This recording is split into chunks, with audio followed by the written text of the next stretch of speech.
এই অনেকদিন ধরেই তোমাদের একটা কথা বলবো ভাবছিলাম। আগে কি মহারাজ? মন্ত্রী আর গোপালের মধ্যে কে বেশি ভালো সেটা পরীক্ষা নেওয়ার পরিকল্পনা করেছি, এবং যে এই পরীক্ষায় সফল হবে তাকে আমি পুরস্কার দেব। এ তো বেশ শুভ সংবাদ। এই পুরস্কার সেই ব্যক্তি পাবে যে ভালো কাজ করবে, ভালো চিন্তার মাধ্যমে বাকি মানুষদের কাছে এক অনুপ্রেরণার উদাহরণ হবে। বাহ, বাহ, সাধু সাধু, খুব ভালো প্রস্তাব মহারাজ। ভালো না ছাই, এটা কোনো পুরস্কার তো ভালো কাজ করার কি চারটিখানি কথা। মহারাজ, একটা অনুরোধ ছিল। তোমার আবার কি অনুরোধ? বলছিলাম এখন আমাকে একটু বেরোতে হবে। আসলে আজ আমার নাতি নাতনিদের দল বাড়ি আসবে অনেক দিন পর, তাই ওই আর কি একটু গল্প আড্ডা খাওয়া দাওয়ার ব্যাপার আছে, এই আর কি। কোথাকার কোন রাজা এলো আমার, যখন ইচ্ছে আসবে যখন ইচ্ছে যাবে, আর সেগুলো নাকি আমাদের মেনেও নিতে হবে। উফ, মন্ত্রী, এই হিংসুটে পানাগুলো কবে বন্ধ হবে তোমার বলো তো? তুমি যাও তো গোপাল। মানুষের ভালোবাসা পাওয়া, জনপ্রিয় হওয়া এত সহজ নয়। অনেক ধন্যবাদ মহারাজ। আমার তো বেশ গর্ব হয় তোমার জন্য, আর আমি চাই যে গোপাল আরো ভালো কাজ করে সেরা নাগরিক সম্মান পেয়ে এই কৃষ্ণনগরের মুখ আরো উজ্জ্বল করুক। নিশ্চয়ই মহারাজ, চেষ্টা করব। তবে পুরস্কারের কথা ভেবে আমি কোনোদিন কাজ করি না মহারাজ, যেটা আমার ঠিক মনে হয় তাই করি। এবার আমায় অনুমতি দিন, আমি আসি। বেশ বেশ, যাও যাও।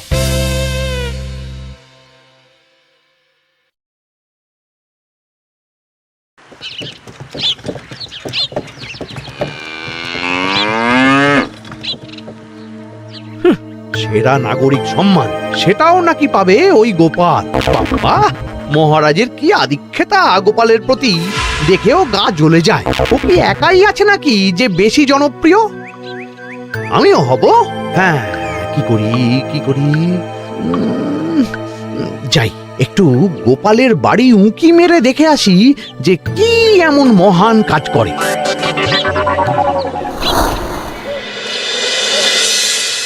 ও দিদা, শরবতটা দারুণ হয়েছে গো। হ্যাঁ, প্রাণটা জুড়িয়ে গেল। আর একটু খাবি নাকি তোরা? না না গিন্নি, বেশি শরবত খেলে বাকি কিছু আর খেতে পারবো না। তুমি বরং ওই তরমুজ, জাম, যা যা ফল এনেছি সব এনে দাও। আচ্ছা আচ্ছা, সেই ভালো। আজকের দিনটা পুরো জমে গেল, মানে কোনো তুলনা হয় না। সে আর বলতে, গোপাল দাদুর জায়গা কেউ কোনোদিনও নিতে পারবে না।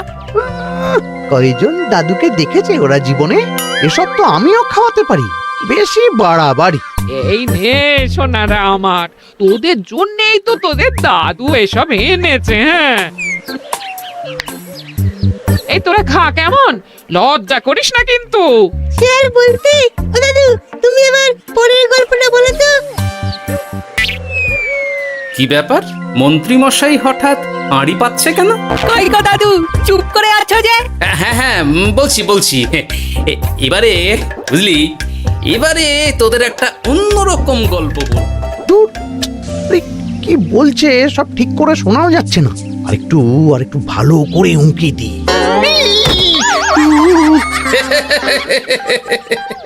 কি মন্ত্রী মশাই, ধরা পড়ে গেলেন তো? ওই জন্যই বলে অতি কৌতূহল ভালো নয়। কিসের কৌতূহল শুনি? কিসের কৌতূহল? তুমি কি ভাবছিলে যে আমি আড়ি পাচ্ছিলাম? মোটেই না, মোটেই না। আমি একটা দরকারি জিনিস খুঁজতে খুঁজতে ভুল করে চলে এসেছি এখানে। হ্যাঁ।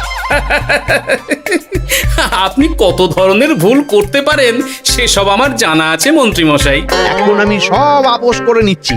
এরপর এমন হবে যে লোকে তোমাকে পাপোশ করেও পুজবে না। না, কেমন যেন ঠেস মেরে কথাগুলো বলে গেলে মনে হচ্ছে। মন্ত্রী মশাই অমন করে রেগে গেলেন কেন গোপাল দাদু?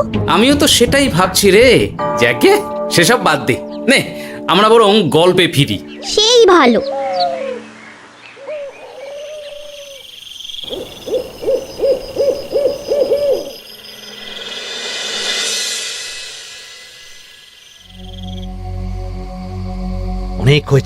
অনেক হয়েছে গোপালের গুণগান।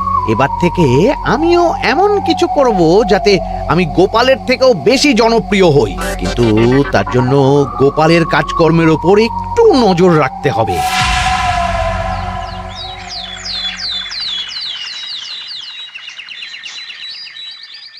শোন বটাঘটা, কয়েকদিন তোদের গোপালের ওপর পুরো নজর রাখতে হবে। গোপাল কিভাবে কি করছে, কেমন করে করছে, সব এসে আমাকে জানাবি তোরা। আচ্ছা মন্ত্রীমশাই, চিন্তা করবেন না। একেবারে গোপালের দিন পঞ্জিকা বানিয়ে দেব আপনাকে।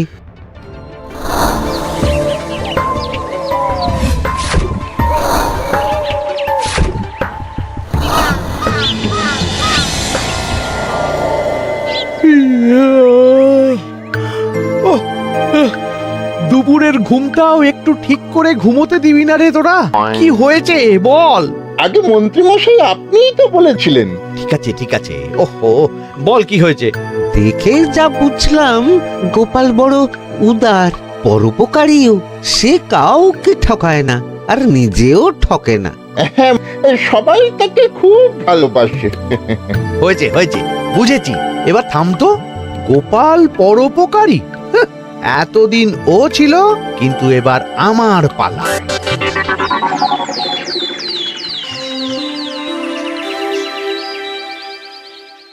মহারাজ, আমার একটা কাজ আছে, তাই আজ একটু তাড়াতাড়ি বেরোতে হবে। দয়া করে অনুমতি দিন। তোমার আবার আজ কি কাজ আছে? কেন মহারাজ, আমার কি কোনো নিজের কাজ থাকতে পারে না? আপনার যদি আমার উপর কোনো সন্দেহ থাকে, তাহলে আপনি নজর রাখতে পারেন। আহা মন্ত্রী, আমি কি সে কথা বলেছি একবারও? তাহলে এটা যদি গোপাল বলতো, তাহলে কি আপনি ওকে এত প্রশ্ন করতেন? এর মধ্যে আবার আমি আসছি কোথা থেকে? দেখছেন তো মহারাজ, কেমন আগ বাড়িয়ে ঝগড়া করতে আসে। ওহো, ঠিক আছে ঠিক আছে, মন্ত্রী তুমি যাও। ও কি, আবার কি হলো? প্রণাম করছো কেন? ভালো কাজ শুরু করার আগে আপনার আশীর্বাদ নিয়ে নিলাম মহারাজ।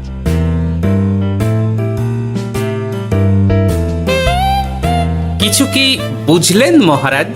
না, কি ব্যাপার বলো তো? কি সব ভালো কাজ শুরু করার কথা বললো শুধু? সেটাই তো, থেকে থেকে কি যে হয় বুঝি না।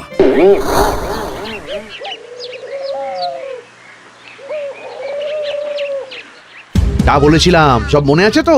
আজ থেকে তোদের কাজ হলো শুধু আমার গুণগান করা, লোকের কাছে আমার কাজের প্রশংসা করা। আচ্ছা মন্ত্রীমশাই। আপনি যেমন বলেছেন ঠিক তেমনটাই হবে।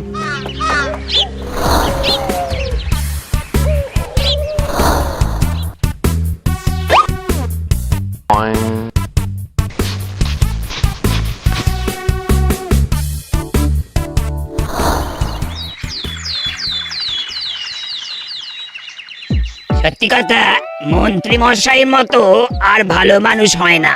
ওনার মন অনেক বড়। সে আর বলতে। বরাবরই তো খুব বড় মাপের মানুষ। আরে আরে গোপাল দাদা, আরে কোথায় চললে? এই রাজসভায়। ও মা, তাহলে তো তোমার সাথে মন্ত্রী মশাইয়েরও দেখা হবে। হবে বই কি? বাবা বাবা, তাহলে তুমি একটু ওনাকে আমার গিন্নির তরফ থেকে ধন্যবাদ জানিয়ে দিও। গতকাল উনি আমাদের অনেক সাহায্য করেছিলেন কিনা। সাহায্য? মন্ত্রী মশাই? আচ্ছা ঠিক আছে।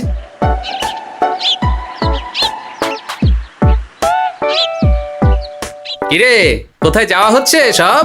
আজকাল তো তোদের দেখতেই পাওয়া যায় না। বাড়িতেও গল্প শুনতে আসিস না তোরা। কি করে যাবো বলতো গোপাল দাদু, সময় হয় না তো। সে কি কথা, খুব চাপ চলছে নাকি? না না, সে কথা নয়। আসলে মন্ত্রী মশাইয়ের বাড়িতে একবার ঢুকলে খাওয়া দাওয়া গল্প খেলা সবকিছু সেরে বেরোতে বেরোতেই অনেক দেরি হয়ে যায়, তাই আর তোমার বাড়িতে যাওয়ার সময় হয় না। মন্ত্রী মশাইয়ের বাড়ি? ও, মন্ত্রী মশাই মনে হয় ভালোই সবার মনে জায়গা করে নিচ্ছে। যাকে ভালো কথা, সবার ভালো হলেই ভালো। তা মন্ত্রী, চারপাশ থেকে তো তোমার নামে বেশ ভালো ভালো কথাই শুনছি। খুব ভালো, খুব ভালো। এইভাবেই মানুষের পাশে থাকো সব সময়। এখন তো গোপালের থেকেও সবার মুখে তোমার নামই আগে আসে। বেশ হয়েছে, এটাই তো চাইছিলাম। গোপালকে ছাপিয়ে গেল মন্ত্রীর কাজ, সকলের মুখে তাই ওর নাম আজ। ও কি গোপাল, তুমি এত চুপচাপ কেন? সবাই এখন আমায় বেশি ভালোবাসে, এতে কি তোমার কোনো অসুবিধা হচ্ছে গোপাল? অসুবিধা? কি যে বলেন মন্ত্রীমশাই, এটা তো খুব ভালো কথা। তবে কি বলুন তো, মানুষ যত তাড়াতাড়ি মাথায় তোলে, কিছু হলে ঠিক তত তাড়াতাড়ি মাথা থেকে নামিয়ে দেয়। মানে কি বলতে চাইছো? না তেমন কিছু না, ওই নিজের জায়গাটা ধরে রাখাটাই আসল। সত্যি কথা বলেছো গোপাল, এক দুদিনে রাতারাতি কিছু অর্জন করা যায় না। যাই হোক, সভা আজ এখানেই শেষ করলাম। না, এখন আর কারোরই আমাকে প্রয়োজন নেই মনে হয়। সবাই তো মন্ত্রীমশাইয়েরই জয়গান করছে, তবু যেন কেমন খটকা লাগছে আমার। ধুর, এত ভেবে কাজ নেই, ভোলা ময়রার দোকান থেকে বরং কটা রসগোল্লা কিনে নিয়ে যাই। ওই গো, আমাকে গোটা 10 রসগোল্লা দাও তো। রসগোল্লা তো হবে না। কি হবে না? এই তো সামনে রাখা দেখতে পাচ্ছি। ওগুলো ওই মন্ত্রী মশাইয়ের জন্য রাখা আছে, ওগুলো ছাড়া তুমি অন্য কিছু বলো, আমি দিচ্ছি। না থাক, কিছু লাগবে না।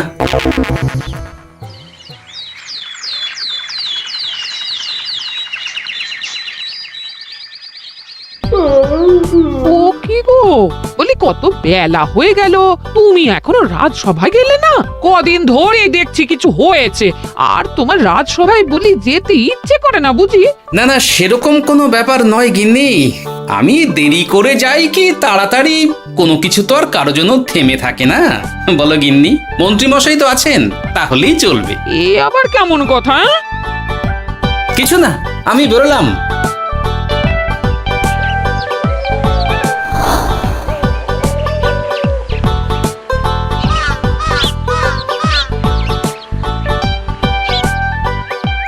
কিরে, তোরা সব এখানে দাঁড়িয়ে কেন?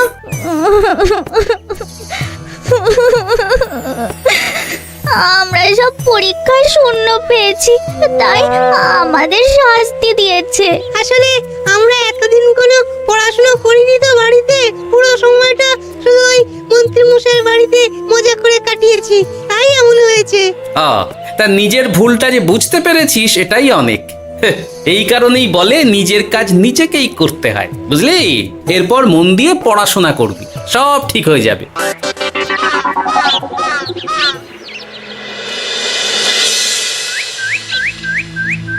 ও কি গো ভোলা ময়রা, এমন মুখ বেজার করেছো কেন? আর কি বলি গোপাল দাদা, খদ্দের একটাও নেই, বসে বসে শুধু মাছি তাড়ানো ছাড়া আর কোনো কাজই নেই। কেন, হঠাৎ এমন কেন হলো? এই মন্ত্রী মশাইয়ের জন্য উপকার করে দেওয়ার নাম করে আমাকে দুধ থেকে ছানা মেখে দেওয়ার কথা বলেছিল। আমিও খুশি মনে রোজ দুধ পাঠিয়ে দিতাম ওনার বাড়ি। তারপর? আসলে ওই মিষ্টি বানানো তো আর চারটিখানি কথা নয়, আমার সুবিধাই হতো। হঠাৎ খদ্দেররা সব জানানো শুরু করলো মিষ্টির স্বাদ পাল্টে গেছে, মান কমে গেছে, আর শরীর খারাপ হচ্ছে, এই সব। না না না, এ তো খুব খারাপ ব্যাপার। তার জন্যই তো আমি ওই মন্ত্রী মশাইকে উপকার করতে বারণ করে দিলাম। কিন্তু খদ্দেররা তো এখন আর বিশেষ করে আসতে পারছেন না। এখন তুমি ভরসা, এখন তুমি আমায় উপকার করতে পারো। হ্যাঁ বলো না, কি করতে হবে? তোমাকে তো সবাই খুব মানে, তুমি যদি ওই মিষ্টি খেয়ে সবাইকে বলো যে আমার দোকানের মিষ্টি ভালো, তাহলেই একমাত্র ওই আমার আবার বিক্রি শুরু হবে। বেশ।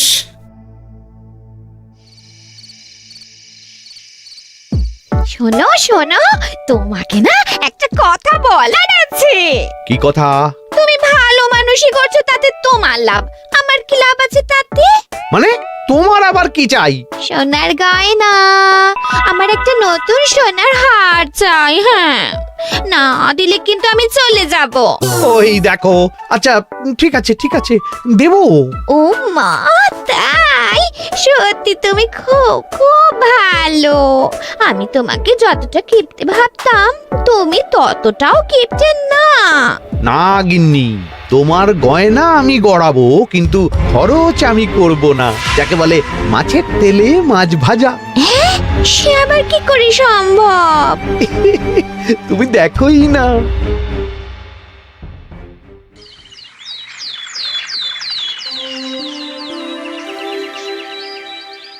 মহারাজ, আপনার কাছে একটা অনুরোধ ছিল। হ্যাঁ বলো না।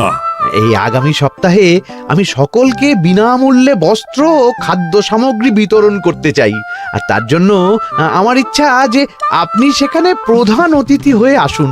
বাহ বাহ বাহ, এ তো ভারী উত্তম প্রস্তাব, নিশ্চয়ই যাব।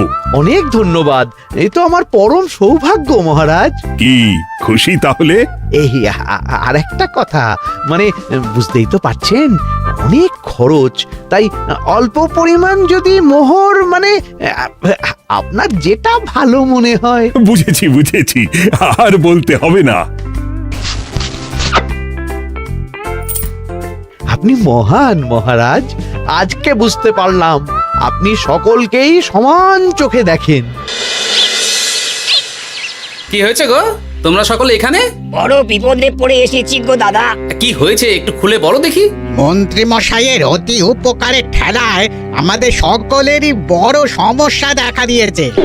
প্রথম বুঝতে পারিনি, কিন্তু এখন বুঝতে পারছি। দয়া করে কিছু একটা করো গোপাল দাদা। বুঝলাম, ঠিক আছে, আমি দেখি কি করতে পারি।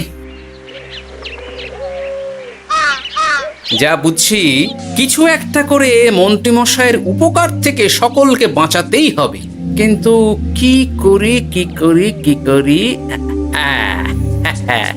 পেয়েছি উপায়। সামনেই বস্ত্র ও খাদ্য সামগ্রী বিতরণের অনুষ্ঠান করবে বলেছে না? ওটাতেই কিছু একটা করতে হবে। যা বললাম তাহলে বুঝলি তো? ভালো করে মন্ত্রীর উপর নজর রেখে আমাকে সবটা জানা। হ্যাঁ গোপাল দাদু, কোনো চিন্তা করো না, মন্ত্রী মশাইয়ের আসল রূপ সামনে আসবেই।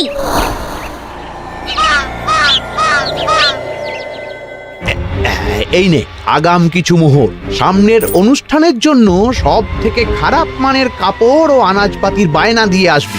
বাকি যেটুকু দাম থাকে সেটা আমি অনুষ্ঠানের দিন দিয়ে দেবো। আচ্ছা মন্ত্রী মশাই। মন্ত্রী মশাইয়ের চালাকিটা একবার দেখলি? বিতরণের নাম করে সব খারাপ জিনিসগুলো বিতরণ করার তালে আছে। খুব ভালো কাজ করেছিস। এখন বরং তোরা যা, আমাকে একটু বেরোতে হবে, বুঝলি? আচ্ছা দাদু।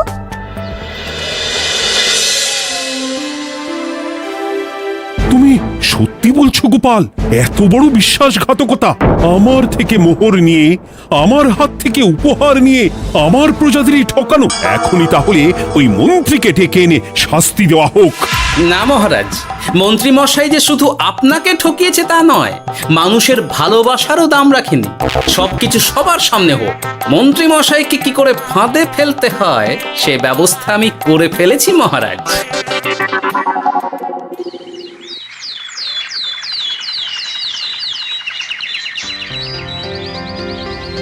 যাক বাবা, এই সুযোগে প্রচুর মোহর হাতে চলে এলো। এমনিও আমার চিন্তার কোনো ব্যাপার নেই, সব জিনিস তো মহারাজের হাত দিয়ে বিতরণ করা হবে, তাই খারাপ হলেও সবাই ভাববে মহারাজ দিয়েছে। শোন, এবার তোরা গিয়ে মন্ত্রীকে ওখান থেকে সরিয়ে আন। ততক্ষণে আমি আমার কাজটা মিটিয়ে নিই। আচ্ছা। মন্ত্রী মশাই, শিগগিরই চলুন আমাদের সাথে, মহারাজ আপনাকে ডাকছেন ওই গাছতলার ওখানে। এখন? হ্যাঁ, মহারাজ তো আপনার উপর খুব খুশি, তাই দেখে মনে হলো কোনো একটা উপহার দেবেন আপনাকে। তাই নাকি? বটেই তো, আমি এক্ষুনি যাচ্ছি। এবারে জমবে মজা।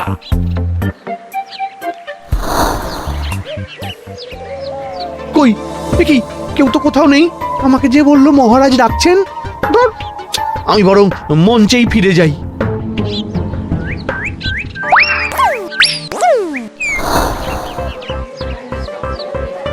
মন্ত্রী মশাই, আমরা চলে এসেছি। আপনি বলেছিলেন আজকে আমাদের পাওনা মিটিয়ে দেবেন। আপনার কথা মতো সবচেয়ে উৎকৃষ্ট মানের কাপড় আমি দিয়েছি। হ্যাঁ মন্ত্রী মশাই, আমিও একদম ওই টাটকা শাকসবজি, মাছ, মিষ্টি সব দিয়ে থলি ভরিয়ে দিয়েছি। এবার দামটা মিটিয়ে দিন। দুজনের মিলিয়ে হয়েছে ওই 1000 মোহর। বাহ মন্ত্রী বাহ, তুমি এত ভালো ভালো জিনিস বিতরণ করছো, আমি তো বিশ্বাসই করতে পারছি না। মোটাই না, আমি অত দাম দিতেই পারবো না। আমি তো ভালো জিনিস দিতে বলিনি, আমি বলেছিলাম সব থেকে খারাপ জিনিসগুলো দিতে। কি বললেন মন্ত্রী মশাই? এই রে, এই ধরা পড়ে গেলাম মনে হয়। তোমার এত বড় সাহস, তুমি আমার রাজ্যে থেকে এইভাবে মানুষকে ঠকাবে?